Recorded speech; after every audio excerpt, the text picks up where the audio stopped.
নমস্কার বন্ধুরা, আমি তুহিন রিভিউলজি চ্যানেলে আপনাদের প্রত্যেককে স্বাগত জানাই। এখন একটা টিজার এবং একটা ট্রেলার নিয়ে কথা বলবো। তা চলুন ভিডিওটি শুরু করা যাক। তা প্রথমে যে টিজারটা নিয়ে কথা বলবো সেটা হচ্ছে কেসারি চ্যাপ্টার 2 এর টিজার। আজকে মেকার্সদের পক্ষ থেকে সকালের দিক করে ড্রপ করে দেওয়া হয়েছে। তা কেমন কি লাগলো এই টিজারটি আজকে আপনাদের সাথে সেটা নিয়ে আলোচনা করব। তা টিজারটায় আমরা প্রথমেই দেখতে পাচ্ছি যে জিনিসটা সেটা হচ্ছে যে পুরো ব্ল্যাঙ্ক একদম, মানে স্ক্রিনে কিচ্ছু দেখা যাচ্ছে না। তখন গোলাগুলির জাস্ট আওয়াজটা আমরা শুনতে পাচ্ছি। তারপরে কাট টু পরের সিনে কিন্তু আমরা অক্ষয় কুমারের এন্ট্রিটা দেখতে পাচ্ছি। এইবার যেই জায়গাটায় ব্ল্যাঙ্ক রাখা হয়েছে এবং গোলাগুলির আওয়াজটা শুনতে পাচ্ছি, সেটা কিন্তু মেকার্সদের খুব ভালো একটা সিদ্ধান্ত নেওয়া হয়েছে। আমি এটা বলবো তার একটাই কারণ, মানে মানুষের ইমাজিনেশন, মানে মানুষ যেটা ভাবে, ভাবনার উপরে আর অন্য কিছু জিনিস হতে পারে না। এবং যেই জিনিসটা আপনি দেখাচ্ছেন না স্ক্রিনে এবং মানুষকে ভাবাচ্ছেন যে কি হচ্ছে বা কি হতে চলেছে, সেটা কিন্তু মানুষ এক্সট্রিম থেকে এক্সট্রিমের থেকেও বেশি জিনিস কিন্তু ভাবতে শুরু করবে ওই সব জায়গায়। সেই জিনিসটা কিন্তু খুব সুন্দর করে ওই জায়গাটা মানে দেখানো হয়েছে।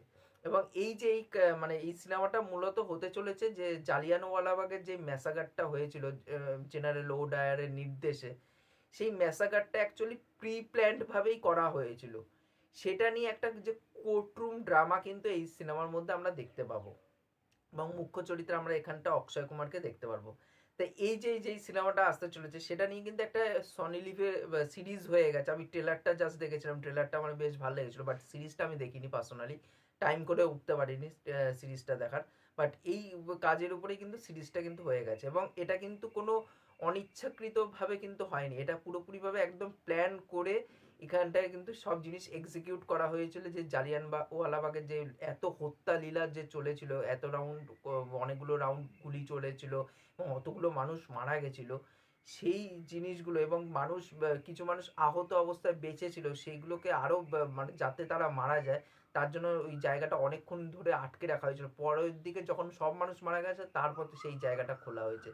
এটা নিয়েই পুরো যাবতীয় সিনেমাটা হতে চলেছে এবং অক্ষয় কুমারকে কিন্তু খুব ভালো লাগছে। অক্ষয় কুমার এইসব সিনেমার জন্য নোন, সে এই টাইপের সিনেমাই বরাবর করে এসছে। তাই এবার অক্ষয় কুমারের যখন ওই মানে যখন বলবে ইংরেজ সরকার, যে ইংরেজ মানে জাজ বসে আছে তার দিকে তাকে ফাঁক ইউ বলবে, ওই জায়গাটা পিক মোমেন্ট ছিল এবং অক্ষয় কুমারকে দুর্দান্ত লাগছিল ওই সিনটা। তা আমি বলতে পারবো না যে এই সিনেমার মাধ্যমে অক্ষয় কুমার কামব্যাক করতে পারবে কি পারবে না, কারণ এই টাইপের সিনেমা কিন্তু অক্ষয় কুমারের কাছ থেকে মানুষ অনবরত পাচ্ছে, নতুনত্ব কিছু পাচ্ছে না। আমার যেটা মনে হয় অক্ষয় কুমারের কামব্যাক হলে একটাই সিনেমার মাধ্যমে কামব্যাক হতে পারে, এক হচ্ছে যেটা প্রিয়াদর্শনের সাথে ভূত বাংলা করছে, যেটা নেক্সট ইয়ার আসবে, এবং যেটা হাউসফুল 5 করছে সাজিদ নাডিয়াডওয়ালার মানে ব্যানারে। সেই এই সিনেমা দুটোই কিন্তু অ্যাকচুয়ালি ফ্র্যাঞ্চাইজি বেস একটা কমেডি সিনেমা এবং পপুলার কমেডি সিনেমা, যেহেতু হাউসফুল 5 এবং প্রিয়াদর্শনের সাথে অনেক বছর পর কিন্তু কাজ করছে। আমরা খাট্টা মিঠার সাথে, খাট্টা মিঠা বা হেরাফেরি এইসব কাজে প্রিয়াদর্শনের সাথে অক্ষয় কুমারকে কাজ করতে দেখেছি, সেটা কিন্তু একটা রিকল ভ্যালু আছে। ওই সিনেমার মাধ্যমে কিন্তু কামব্যাক হলেও হতে পারে, বাট এই সিনেমার মাধ্যমে কতটা কি কামব্যাক হবে এটা নিয়ে কিন্তু অনেকটাই সন্দেহ আছে আমার। তা দেখার এই সিনেমাটা কেমন হয়। ওভারঅল টিজারটা কিন্তু আমার দারুণ লেগেছে, আমার বেশ মজা পেয়েছি। তা এই টিজারটা আপনাদের কেমন কি লেগেছে সেটা অবশ্যই নিচে কমেন্ট করে জানিয়ে যাবেন। নেক্সট যে ট্রেলারটা নিয়ে কথা বলবো সেটা হচ্ছে জাটের ট্রেলার নিয়ে। তা জাটের ট্রেলার মেকার্সদের পক্ষ থেকে জাস্ট দুপুরবেলার দিকেই ড্রপ করে দেওয়া হয়েছে।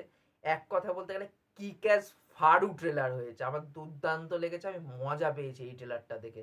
মানে এই সিনেমার যতগুলো প্রমোশনাল ম্যাটেরিয়াল এসেছিলো, সেটা হচ্ছে ভিনিত কুমার সিং এর যে টিজারটা এসেছিল, তার একটা ক্যারেক্টার টিজার, যে যাকে আপনারা ছাপা সিনেমাতে দেখেছেন, তার অ্যাক্টিং এর প্রশংসা সাধারণ মানুষ থেকে শুরু করে ক্রিটিক্স প্রত্যেকেই করেছে। সে এখানটায় আছে এবং অন্যদিকে রানা তুঙ্গার ক্যারেক্টার যে প্লে করছে সেটা হচ্ছে রান্দিভুটা খুবই ভালো একজন অভিনেতা। এবার সে এখানটায় ভিলেন হিসাবে আছে, তারও একটা ক্যারেক্টার পোস্টার বা জাটের যে টিজারটা এসেছিল, প্রত্যেকটা প্রমোশনাল ম্যাটেরিয়াল কিন্তু স্ট্রং ছিল এবং প্রত্যেকটা প্রমোশনাল ম্যাটেরিয়াল দেখে বোঝা যাচ্ছিল যে হ্যাঁ এটা একটা ভালো একটা মাস ফিল্ম হতে পারে। সেই জিনিসটা কিন্তু ট্রেলারের মধ্যেও ফুটে উঠেছে, সেই জিনিসটা কিন্তু খুব সুন্দর লাগছে। ট্রেলারটা যেভাবে এডিট করা হয়েছে না, দুর্দান্ত। মানে আমি এই ট্রেলারটা দেখতে দেখতে একটাই কথা ভাবছিলাম, যদি রুবেন বা নাভিন নুলি অ্যাকচুয়ালি জাটের ট্রেলারটা কাট করেছে, রুবেন হচ্ছে যে সম্প্রতি শাহরুখ খানের বড় সিনেমা জওয়ান, সেটার কিন্তু অ্যাকচুয়ালি এডিটার হিসেবে কাজ করেছিল কিন্তু রুবেন। এবার রুবেন এবং নাভিন নুলি যেরকম সাউথের ক্ষেত্রে অনিরুদ্ধ হচ্ছে মিউজিকের ইন্ডাস্ট্রিতেও একদম বড় নাম, এটা হচ্ছে এডিটিং এর কিন্তু সব থেকে বড় নাম হচ্ছে রুবেন এবং নাভিন নুলি।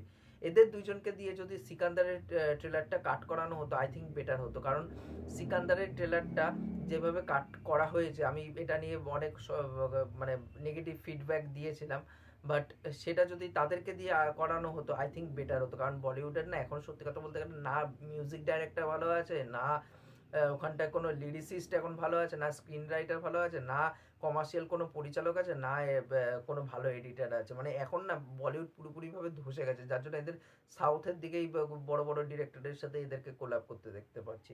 এবং গোপীচাঁদ মালিনী কিন্তু নোন, সে কিন্তু ভালো মাস মোমেন্ট কিন্তু প্রোভাইড করতে পারে। সেটা কিন্তু সানি দেওয়ালকে যেভাবে প্রেজেন্ট করা হয়েছে, মানে গল্পটা এরকমই কোস্টাল এরিয়ার অ্যাকচুয়ালি গল্প হবে, এটা যতটা সম্ভব ওই আন্ধ্রা তেলেঙ্গানাতেই বেস্ট করবে, কারণ লোকেশনটাই ওরকম। আর যেই মাছুয়ারাদের পুরো ড্রেসটা পরে আছে এই রান্দিফুটা, সেটা কিন্তু দেখে রান্দিফুটা বা ভিনিত সিং, তাদের দুইজনকে কিন্তু ওই কোস্টাল এরিয়ার আন্ধ্রা তেলেঙ্গানাতে যেরকম মাছুয়ারাদের ড্রেস হয় সেরকম টাইপেরই কিন্তু ড্রেস সে পরে আছে। গল্পটা এরকম হতে পারে, কারণ গল্পের ফার্স্ট দিকেই দেখতে পাচ্ছি যে সিয়ামি খেরকে পুলিশ অফিসার হিসাবে দেখতে পাচ্ছি, সে একটা কেসের ইনভেস্টিগেশন করতে এসছে। তা হতে পারে গল্পটা সে একটা টাইমে ওই কোস্টাল এরিয়ার মাছুয়ারা ছিল, এই এরা হয়তো দুই ভাই হবে ভিনিত সিং এবং রান্দিফুডা, এরা দুই ভাই এবং ওখানটা হয়তো কোনো বড় গ্যাং তখন অপারেট করতো ওই কোস্টাল এরিয়াটাকে। পরবর্তীকালে হয়তো তাদেরকে মেরেই এরা বিগ শট হয়ে যায় এবং তারাই ওখানটায় রাজ করতে শুরু করে। কারণ এবং পরবর্তীকালে তারা এমনই একটা ক্ষমতার পর্যায়ে চলে আসে যে ওদের বিরুদ্ধে মুখ খুলবে তাকে মেরে ফেলে দেওয়া হয় এবং তাদেরকে মেরে তাদের লাশ পর্যন্ত গায়েব করে দেওয়া হয়। কারণ দেখতে পাচ্ছি ট্রেলারের শুরুতেই যে ট্রাক্টর জমি চাষ করছে, যখন মাটি কাটছে তখন দেখতে পাচ্ছি কিছু লাশ, মানে একটা লাশে হাত উঠছে, তারপর দেখতে পাচ্ছি ট্রাক্টরে ভরে সেই মানে অনেকগুলো লাশ টেনে নিয়ে যাচ্ছে এবং সিয়ামিকের আসছে কেসের ইনভেস্টিগেশন করতে যে কে করেছে। তখন একটা বাচ্চা ছেলে বলবে রানাতুঙ্গা, এবং রানাতুঙ্গাকে যেভাবে একটা বিল্ড আপ দেওয়া হয়েছে, মানে ভিলেনকেও এখানটা ভিলেন মানে বিল্ড আপ দেওয়া হয়েছে। প্রথম 1 মিনিট কিন্তু এই রান্দিফুটার জন্য এবং পরের 1 মিনিট কিন্তু সানি দেওয়ালের জন্য কিন্তু করা হয়েছে। সেই জিনিসগুলো কিন্তু খুব সুন্দর করে করা হয়েছে এবং খুব স্ট্রেট ফরওয়ার্ড একটা ন্যারেটিভ হবে, খুব যে এক্সট্রাঅর্ডিনারি গল্প হবে বা কিছু সেটা নয়। বাট আমি গোপীচাঁদ মালিনীর কাছ থেকে সে কিন্তু যেহেতু একটা ভালো মাস হোলসাম মাস এন্টারটেইনার সিনেমা কিন্তু ভালো বানাতে পারে, কারণ তার যদি প্রিভিয়াস সিনেমা ক্র্যাক সিনেমাটা যদি দেখে থাকেন, রবি তেজার সিনেমা, বা আপনারা যেটা ডন নাম্বার ওয়ান, সরি ডন নাম্বার ওয়ান, হ্যাঁ জিতের ডন নাম্বার ওয়ান যদি সিনেমাটা দেখে, বা সরি সরি ডন নাম্বার ওয়ান বলছি কেন, বাদশাদার ডন, জিতের যদি বাদশাদার ডন সিনেমাটা যদি দেখে থাকেন, ওটাই রিমেক করেছিল গোপীচাঁদ মালিনীর সিনেমা ছিল। বা হিরোগিরি বলে যেই সিনেমাটা করেছিল দেব রিমেক, দেব এবং মিঠুন চক্রবর্তী ছিল এই সিনেমাতে। তো এইগুলো কিন্তু গোপীচাঁদ মালিনীর এই সিনেমা রিমেক ছিল এবং সিনেমাগুলো কিন্তু যথেষ্ট এন্টারটেইনিং এবং ভালো মাস মোমেন্ট কিন্তু ছিল ঠাসা। তার ওই এনবিকে নিয়ে, মানে নান্দামুলি বালাকৃষ্ণাকে নিয়ে যে সিনেমাটা করেছিল ভিরাসিমা রেড্ডি, ওই সিনেমাটা আমার পার্সোনালি পছন্দ হয়নি। বাট এইসব যেসব সিনেমার নাম নিয়েছে সেগুলো কিন্তু খুব ভালো মানে মাস মোমেন্ট কিন্তু সে প্রোভাইড করতে পেরেছে। এবং সানি দেওয়াল কিন্তু নোন এবং সে জানে কিভাবে মাস জিনিসগুলোকে ল্যান্ড করাতে হয়। এই যে হয় না অনেক সময় যে হিরোর যদি কনভিকশন না থাকে, যতই আপনি ভালো ডিরেক্টর, ভালো রাইটার, ভালো মিউজিক মানে ব্যাকগ্রাউন্ড স্কোর আর্টিস্ট রেখে দিন না কেন, ভালো একটা ব্যাকগ্রাউন্ড স্কোর তৈরি করে দিক না কেন, মানে হিরোর যদি কনভিকশন না থাকে তো সেটা কিন্তু মানে স্ক্রিনে ট্রান্সফার হয়ে কিন্তু অডিয়েন্সের কাছে আসে না, যেটা ভারুণ ধওয়ানের ক্ষেত্রে হয়েছে। তার কনভিকশন নেই বলে কিন্তু আজকে সিনেমাটা বেবিজন সিনেমাতে তার যে ওই মাস মোমেন্টগুলো সেগুলো কিন্তু ট্রান্সফার হয়ে অডিয়েন্সের কাছে পৌঁছাচ্ছিল না।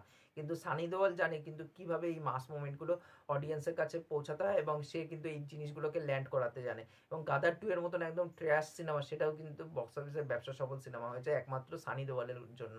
সানি দেওয়াল কিন্তু জানে এইসব মানে মাস মোমেন্ট কিভাবে ল্যান্ড করাতে হয় এবং ডায়লগগুলো দুর্দান্ত।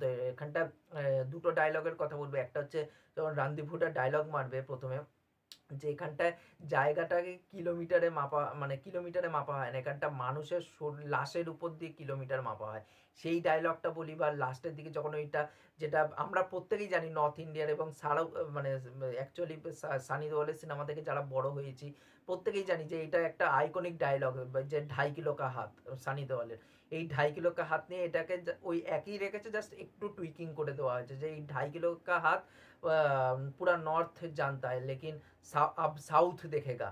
তাই এই যে ডায়লগগুলো এত সুন্দর করে রাখা হয়েছে, সেম ডায়লগ কিন্তু ইম্প্যাক্টটা অনেকটা বড়, এবং সানি দেওয়ালকে দুর্দান্ত লাগছে এবং ভিলেন হিসাবে কিন্তু মানে দুর্দান্ত লাগছে এখানটায় রান্দিপুটাকে। এবং খুব ছোট্ট পরিসরে কিন্তু আমরা দেখতে পাচ্ছি বিনীত কুমার সিং রে, সে তাকেও কিন্তু বেশ ভালো লাগছে। এবার রামায়া কৃষ্ণা, জাগাপাতি বাবু, রেজিনা ক্যাসান্দ্রা, আমার যা মনে হয় রেজিনা ক্যাসান্দ্রার ক্যারেক্টারটাও নেগেটিভ হবে এখানটায় ট্রেলারে দেখে যা মনে হচ্ছে, এবং সে হয়তো এর ওয়াইফ হতে পারে, রানদীপ হুডার ওয়াইফ।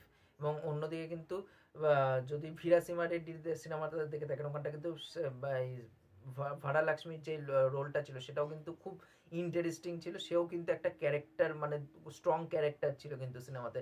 সেইভাবে হয়তো রেজিনা ক্যাসান্দ্রাকে প্রেজেন্ট করবে, এবং সিয়ামি খেরকেও কিন্তু একটা ডেডলি কপ হিসাবেও প্রেজেন্ট করতে পারে। এবং বাইরের থেকে যেহেতু আসছে সানি দেওয়ালেরও একটা নিজস্ব পাস্ট থাকবে, সে কেন আসছে এই গ্রামের মধ্যে, কি বৃত্তান্ত, এটাও কিন্তু দেখানো হচ্ছে। এবং এই গ্রামের রাবণ হচ্ছে অ্যাকচুয়ালি, কারণ রাবণের লঙ্কা হচ্ছে, বলা হচ্ছে যে ইয়ে রাবণ কা লঙ্কা হে, यहाँ पे किलोमीटर से नहीं लाशों का 1.5 किलोमीटर মাপতে হে हम लोग। এবং দেখতে পাচ্ছি যে রাবণের মূর্তিকে পুজো করছে হচ্ছে এখানটায় রান্দিপুরটা।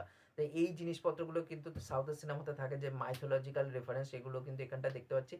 দেখার এই সিনেমাটা কেমন হয়, এবং সিয়ামি খেরকেও কিন্তু বেশ ভালো লাগছে। ওভারঅল ট্রেলারটা কিক-অ্যাস হয়েছে, এবং থামানের বিজিএম দুর্দান্ত, খুব সুন্দর করে টিজারটাকে এলিভেট করছে কিন্তু থামানের বিজিএম। এবং অন্যদিকে কিন্তু নাভিন নৌলি যেভাবে এডিট করেছে, যেভাবে কাট কাট কাট কাট করে এডিট করে পুরো সিকোয়েন্সগুলো জুড়িয়েছে, সেগুলো দুর্দান্ত। তা ওভারঅলে কিন্তু আমার ট্রেলারটা ব্যাপক লেগেছে। আমি জাস্ট মানে ফুল অন হাই আছে এই ট্রেলারটা দেখার পর। তাই এই সিনেমাটা 14 তারিখ, সামনের মাসের 14 তারিখ মুক্তি পেতে চলেছে। আবার দেখার এই সিনেমাটা কেমন হয়, আমি তো খুবই এক্সাইটেড আছি এই সিনেমাটা নিয়ে। দেখার বাদ বাকি কী হয়। আপনাদের এই ট্রেলারটি কেমন কী লেগেছে, জাটের ট্রেলারটি, সেটাও অবশ্যই নিচে কমেন্ট করে জানাবেন। এবং তার সাথে সাথে এই কেসারি চ্যাপ্টার 2 এর ট্রেলারটা টিজারটা আপনাদের কেমন কী লেগেছে সেটাও নিচে কমেন্ট করে জানাবেন। আর এই ভিডিওটি ভালো লাগলে অবশ্যই লাইক, শেয়ার, সাবস্ক্রাইব করে পাশে থাকবেন, তাহলে মোটিভেশন পাবো নতুন নতুন ভিডিও বানানোর জন্য। এখনকার মতন টাটা, বাই।